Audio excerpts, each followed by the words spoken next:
So thank you for listening. I'm going to have a small talk about the pseudophakic eyes with different presbyopia-correcting lens designs that have been that are being measured with OCT biometry, so namely the MS39 and the OSIRIS-T, the pyramid wavefront sensing approach. So barometry has been there for a long time, actually, since 3 decades. And the Hartmann shock is the most established wavefront sensor by far. But it has some inherent limitations. Crucially, it's limited by its dynamic range, right? So for highly aberrated eyes, you will have an underestimation of clinically significant amounts of IO aberrations.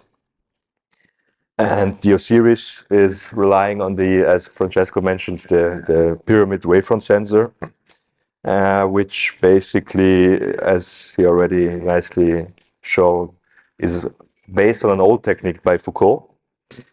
And this gives you actually a very, very high resolution. Oh, you're good. Thank you.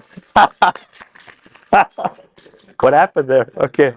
This is time saver 9,000. This is time. Yeah, perfect. Okay.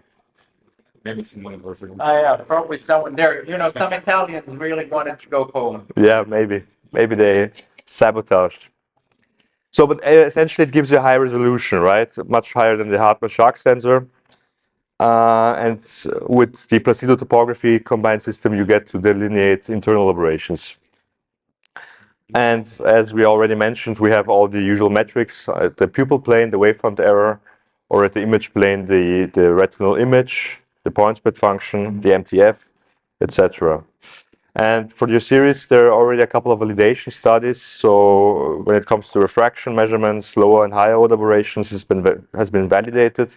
Compared to the OPD by NIDEC, also very high agreement for coronal, internal, and total aberrations. Repeatability analysis as per standard, and also for standard routine myopic LASIK. We talked yesterday briefly about the optics, the spherical aberration modulating ones, which all play with positive or negative spherical aberration.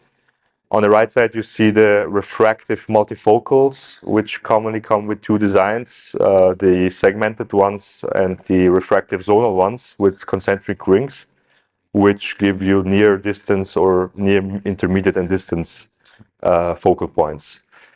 And I want to draw a bit of attention to the diffractive optics, which are commonly being employed, which rely on the principle on diffraction, actually. And the important thing here to note is that they're optimized for a wavelength of 555 nanometers usually. So with this diffractive element, the wavefront gets split up into different focal points via constructive interference. It's a bit different than refractive principle. A common concept is also the apodization to really get more light intensity efficiency depending on the pupil size. But so for the OSIRIS, there are already studies that have been conducted where they compared basically different lens designs. This is the case for a spherical aberration inducing IOL. 2 different ones. On the left side, you have data, in vitro data from an optical bench. On the right side, you have for these 2 type of lenses, the total wavefront aberrations in vivo measured. And they correlate nicely. There's an offset because this is the total wavefront. Here you would just measure the lenses. For whole eye aberrations, we already have published data, as also Francesco has shown before. We have various different lens designs, the segmented ones, the diffractive ones. The interesting is also the Microsoft IQ Vivity, which has been marketed as a non-diffractive one, but I think there is a non-disclosed diffractive component there, which has been talked about in recent times.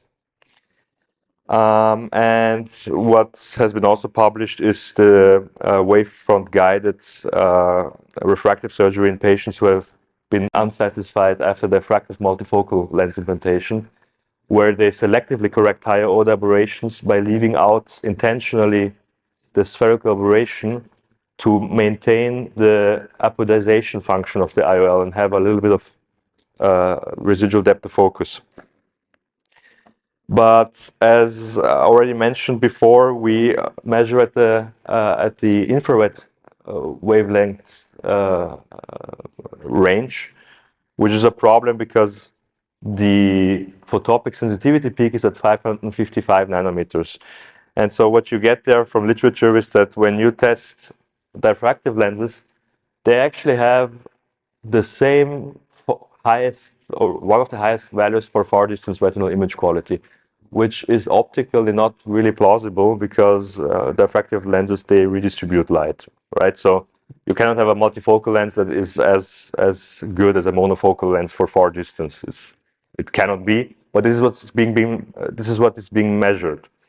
And so when you use the series, you can have real wavefront data on the left, which will be slightly different for such an intraocular lens profile under the visible wavelength.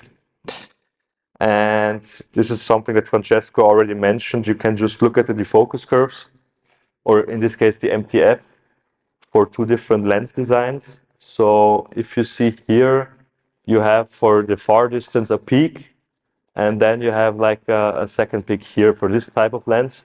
Whereas if you measure in the infrared wavelength range, you just have a peak at the far distance, which is slightly altered. The same goes for the Technisymphony. The Technisymphony is a bifocal lens with a depth of focus plateau on the visible wavelength. But of course, if you measure at infrared, this is going to be slightly altered. These are some more case examples that are worth looking at. So these are 6 different patients. And here again, you have the clinical defocus curve. So the clinical defocus curve is, in this case, a multifocal lens. And you can see here how for near vision and intermediate vision and then far vision, you have like this multifocality profile. But in the dashed line, if you can see here from a barometer, you will lose this information from, in this case, your series, which is important to be mentioned because you cannot really accurately predict the through focus visual acuity for diffractive optics. But here in Vienna, we want to actually test them a bit more extensively. And we want to compare common employed lenses at our clinic based on different optical principles, including diffractive optics with the O-series T, and delineate sort of basically derive all relevant metrics.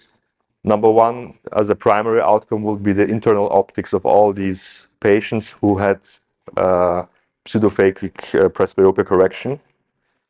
And as a secondary study objective, obviously repeatability in non-dilated and dilated pupils, the relevant optical metrics, but also correlate the objective and barometric metrics to patient-reported outcomes.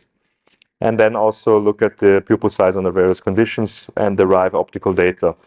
And the reason we want to do that is to ultimately delineate these pseudophakic internal optics so that we might want to improve on the interrelations between preoperative data, tomographic and barometric data, and to improve on the predictability of subjective refraction and depth of focus in an objective way.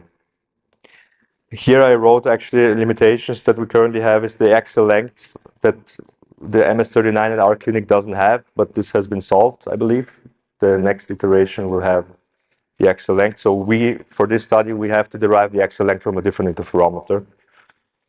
And as we mentioned yesterday, also with Giacomo, the nature of IOL designs is non-disclosed, which is a shame because this would give us more information. And so the future outlook is whether or not we can improve on diffractive optic testing. I don't think it will be possible, but maybe there is a way we can find a way together maybe. And the ultimate long-term goal is to systematize and improve on the delineation as to which presbyopic correcting IOL is best suited for which patient demographic, to have more objective and comprehensive data, and to really, in a more objective way, predict subjective visual quality, similar to what you presented earlier. I actually hope. Thank you for the attention. Thank you very much.